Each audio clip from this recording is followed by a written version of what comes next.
the city of the strong. In him is where I belong. I am the city of the strong. In him is where I belong. I'm unmovable, I'm unshakable, I'm unstoppable because of the great I am.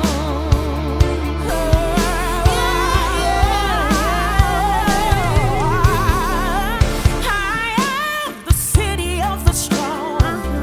In him is where I belong. I am the city of the strong. In him is where I belong. I'm unmovable. Morning. While it is still morning.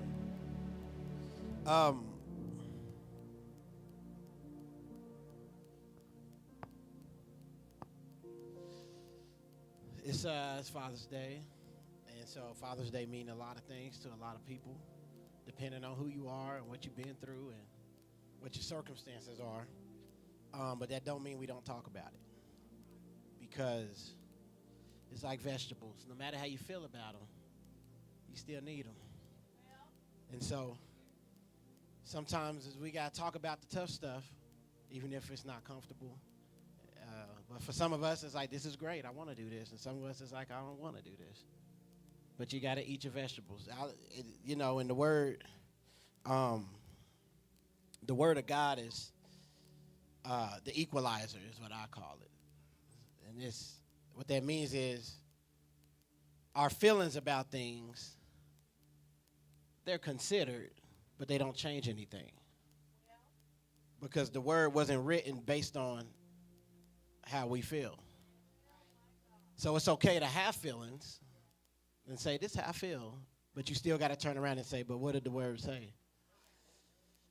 And so that means I may have to get over a little bit of that so that I can grow, so that I can walk in the purpose God has for me, and all of these things. So, speaking on all of that, I've been a father for going on 20 years. So it's been 19 and a half years I've been a dad. The majority of that, I didn't really know what I was doing. And the best way I heard it said, it's like, when you have a 5-year-old, your first kid is like, I've never had a 5-year-old before. I don't know. Then they turn 10. It's like, well, I've never had a 10-year-old before. I'm learning as I go. Then they're teenagers. Like, I've never had a teenager before. Then I got a girl that's like, well, I never had a teenage girl before. So a lot of times as fathers, we're learning as we go. That's not an excuse for us not to do our best. But that's an explanation for those of us who judge their own fathers harshly, is that you're learning as you go. And you can't redo anything. You can't undo or redo anything. So when the mistake is made, and it's like, ooh, all we got is forward. And that's an understanding that the child and the father have to have, is all we have is forward. And so a while back, this was like December, not December, it was like 2011. That means my son might have been like 7 or 8 years old in 2011, something like that. By that time, I think I had a little girl, Joy, or whatever. I don't know if she's in here somewhere. Since then, I've had 2 more since then. So, Joy was 1 in 2011. So, I got a spread. From college student to teenager to grade school to little thing. And so I get the honor of trying all the ages again, right? It's like, let's see if I can run this back for the new team. Let me see if I can do it better. The first run, I got my test drive. That's the oldest, man. Y'all some troopers, man. I was the youngest. So, my parent experience wasn't the same as my big bro, who's the oldest. So he got all the test driving and all the the I think I'm doing the right things to like, then you got the middle child, then I come in and it's like, okay, with them and them, okay, let's try this. Let's try this over here. This may do better. So, um, but I do know that one thing I've learned about, the parenting and like fathering is that, no one person is the same. Even though they look like you or talk like you or whatever, they still them.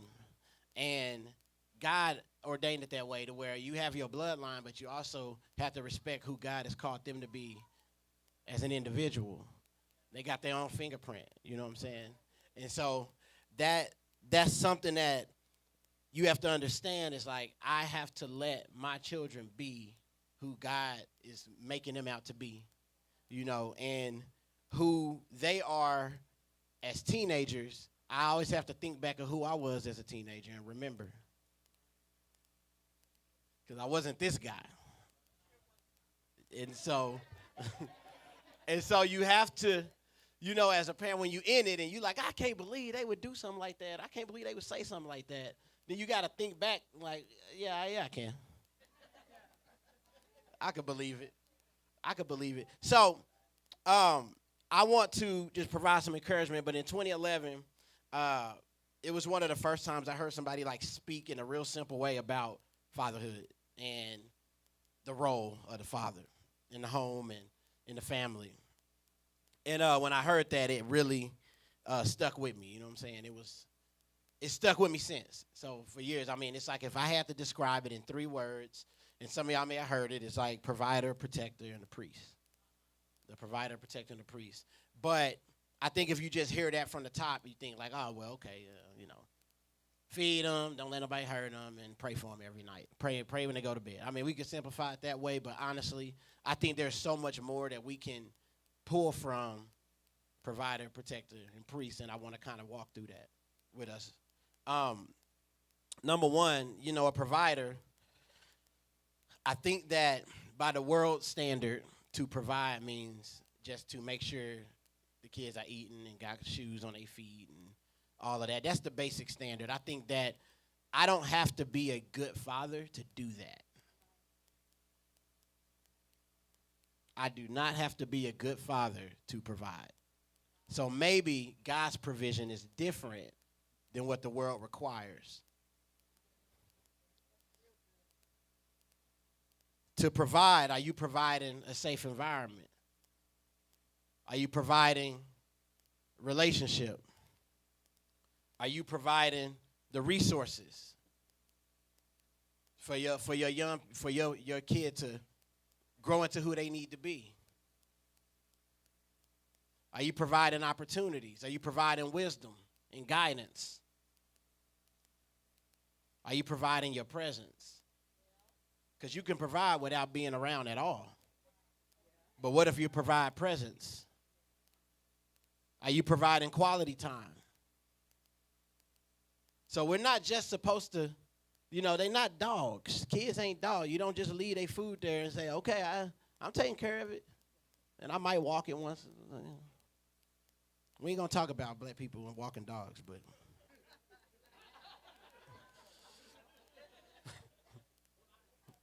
He clean, though.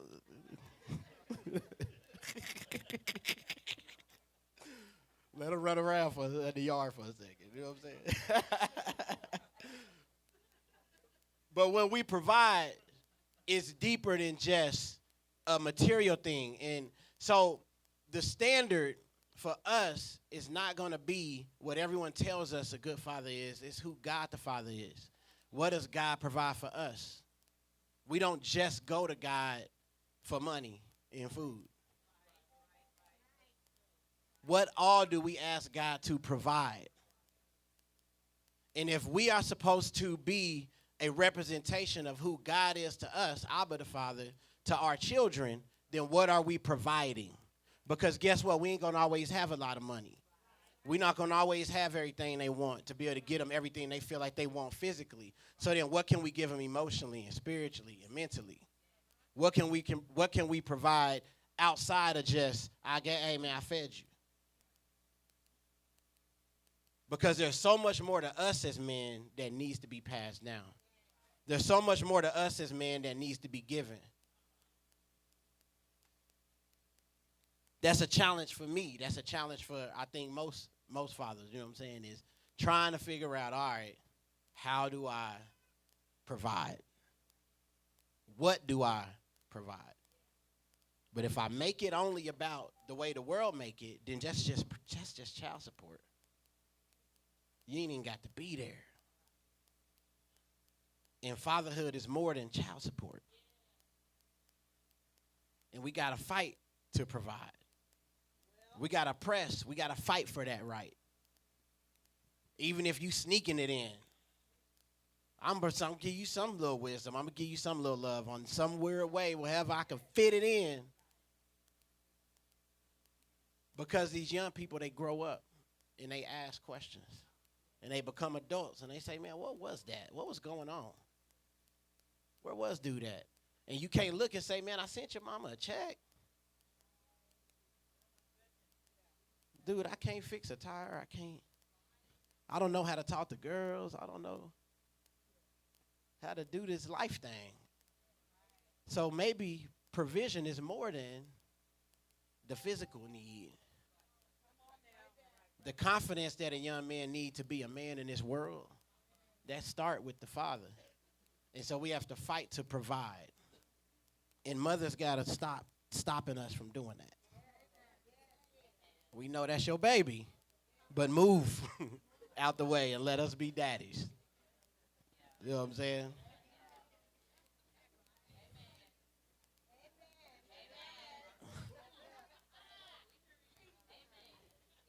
You ain't got to like us, but let them have their daddy because they're going to need that.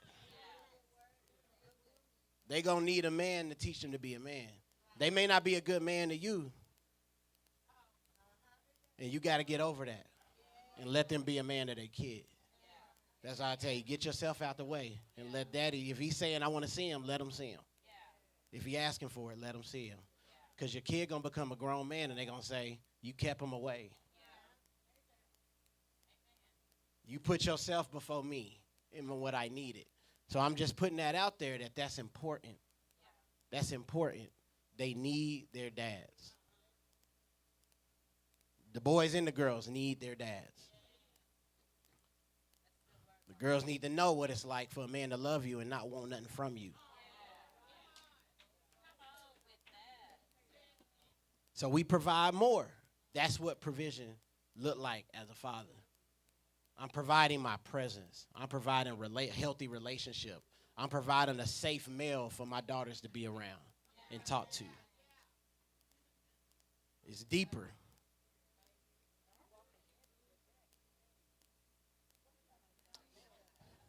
So the protector,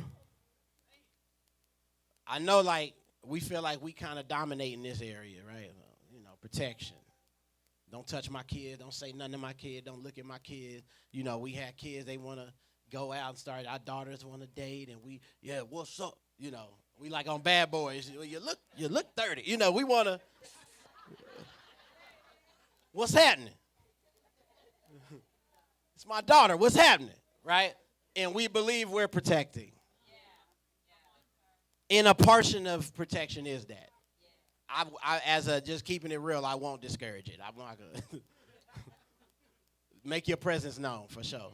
However, there's more that our family needs protection from than just boys. Are you protecting their minds and what they see every day? Are you protecting their ears and what they hear every day? Are you protecting their health and what they intake, eat, deal with, and see it? We have more to protect for our young people than just dating. And just, you know what I'm saying, that teacher that you want to go cuss out because your kid was tripping. Yeah, they took their phone, man.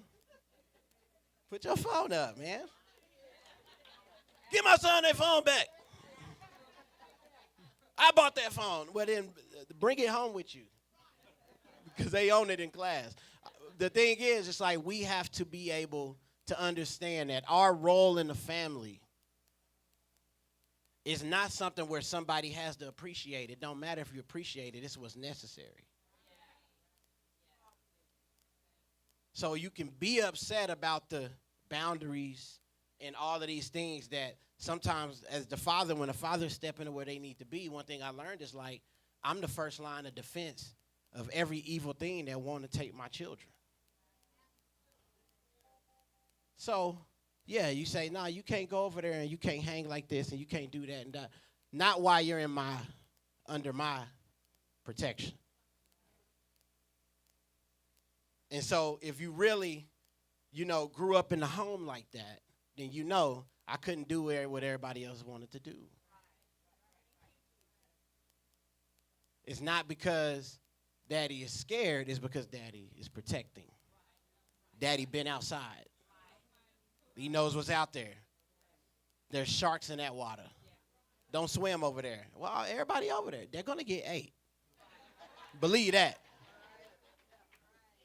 And I'm going to tell something, just for the young people, don't let people that don't have fatherhood in their life be your peer pressure. Don't let people who don't have guidance and healthy guidance in their life be your peer pressure. Because they're not running the same boundaries you're running through. The blind, I'll show you where to go. Come on. Stop being scary.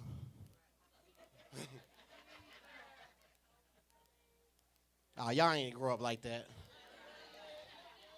You scary. You scary. No, I get whoopings.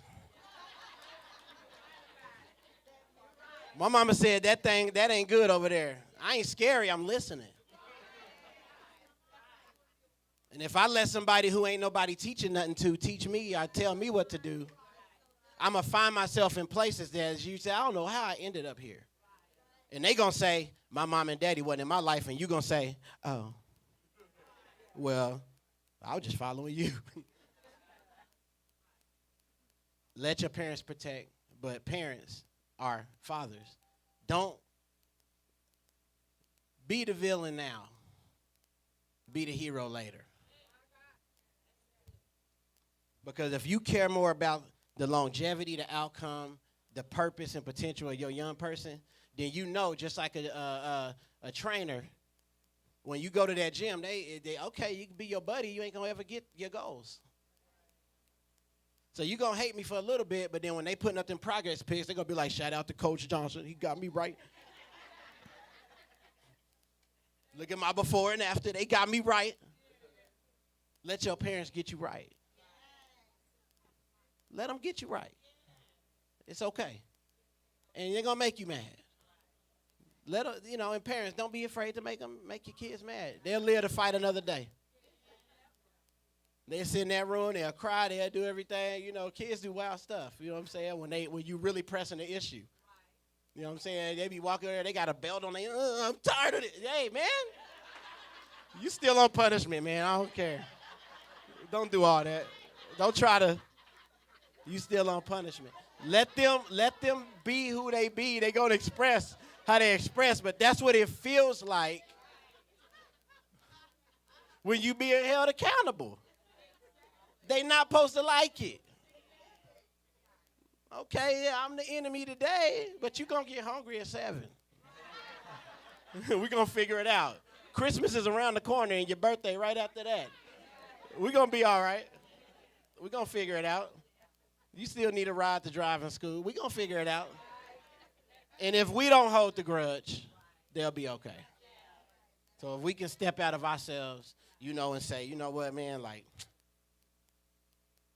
I'm doing what I'm supposed to do because of love. And that's what it has to be at the bottom line of it. Everything we do as fathers, if it's done in love and if it's done with the purpose of the outcome of who these people God have us responsible for, then it'll be okay. Because in the long line of life, you know what I'm saying, the kids are always going to be like, no matter how tough their parents were, my parents was tough or whatever, this is just from what I've seen. It's like, but look who I am now. Nah. My mama was tough. She was tough. Yeah, we got it. We got it, boy. Boy. Boy. You know what I'm saying? Y'all don't even, boy, I ain't even gonna tell you. I ain't even gonna tell you. I can't even tell you. I ain't gonna do it because we were on the live and they gonna start, you know what I'm saying? They gonna start an investigation. It's gonna be a documentary on them Jackson kids, boy. What was going on over there? I will tell you this. We be out and we, running the neighborhood and doing whatever. And my mama didn't really call our names or nothing. This how you knew how cold it was. If she comes out the house, it's a wrap.